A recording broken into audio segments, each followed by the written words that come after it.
રવિ season માટે બનાસકાંઠા જિલ્લામાં urea ખાતરનો પૂરતો જથ્થો ઉપલબ્ધ પ્રત્યેક તાલુકામાં સપ્રમાણ વિતરણની કામગીરી થઈ રહી છે। યુરિયા ખાતરનો ખોટો સંગ્રહ નહીં કરવા તથા સંતુલિત ખાતર વ્યવસ્થાને અપનાવવા કરાઈ અપીલ।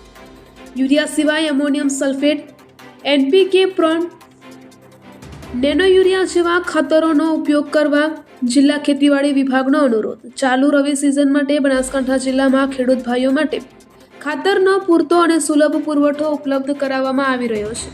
હાલ જિલ્લામાં ડીસા રેક પોઈન્ટ પર ઇફકો કંપનીનું 3158 મેટ્રિક ટન, IPL કંપનીનું 2000 મેટ્રિક ટન આવી ગયું છે તથા GSFC કંપનીનું 1200 મેટ્રિક ટન ખાતર ટૂંક સમયમાં ઉપલબ્ધ થશે, જેનું પ્રત્યેક તાલુકામાં ઝડપથી સપ્રમાણ વિતરણ કરાવવામાં આવી રહ્યું છે। બનાસકાંઠા જિલ્લા ખેતીવાડી વિભાગ તરફથી જિલ્લાના ખેડૂત ભાઈઓને ખાસ અપીલ કરવામાં આવી છે કે યુરિયા ખાતરનો ખોટો સંગ્રહ કે વધુ પ્રમાણમાં ખરીદી ના કરવામાં આવે, કારણ કે વધુ પડતા યુરિયા ખાતરના ઉપયોગ જમીનના સ્વાસ્થ્ય તથા માનવ સ્વાસ્થ્ય માટે પણ નુકસાનકારક સાબિત થાય છે। યુરિયા સિવાય નાઇટ્રોજન માટેના વિકલ્પ રૂપે ammonium sulphate, ammonium phosphate, sulphate, nitrogen phosphate, prone, NPK consortium water soluble ખાતર તેમજ નેનો યુરિયા જેવા ખાતરો પણ બજારમાં પૂરતા પ્રમાણમાં ઉપલબ્ધ છે।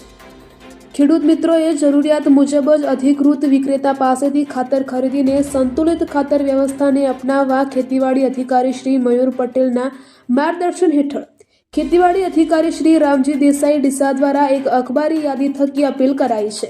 અહેવાલ ગૌતમ છત્રાલિયા, BNK ન્યૂઝ, ડીસા। રામજીભાઈ દેસાઈ, ખેતીવાડી અધિકારી ડીસા, નાયબ ખેતી નિયામક વિસ્તરણ અધિકારી શ્રી મયુરભાઈ પટેલના વતી માહિતી આપતા જણાવું છું કે રવિ સિઝનમાં યુરિયા ખાતરને તાતી જરૂરિયાત રહેતી હોય છે, જે ખેડૂતોના હિતને ધ્યાનમાં રાખીને સરકારશ્રી દ્વારા ઇફકો કંપનીના 3158 મેટ્રિક ટન યુરિયાની અત્યારે ફાળવણી કરી રહેવામાં આવેલી છે। ગઈકાલ સાંજ સુધીનો 2212 મેટ્રિક ટન જથ્થો યુરિયાનો જિલ્લામાં ઉપલબ્ધ હતો।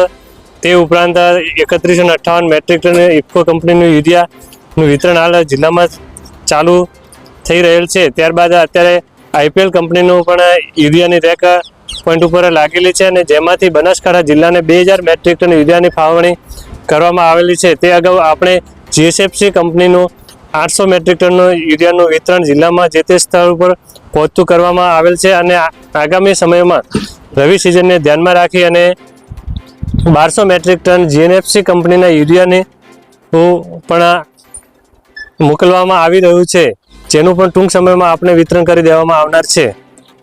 રવિ સિઝન ચાલે છે, ખેડૂતોને યુરિયા માટે શું આ જથ્થો આવવાથી સમસ્યાનું સોલ્યુશન થશે?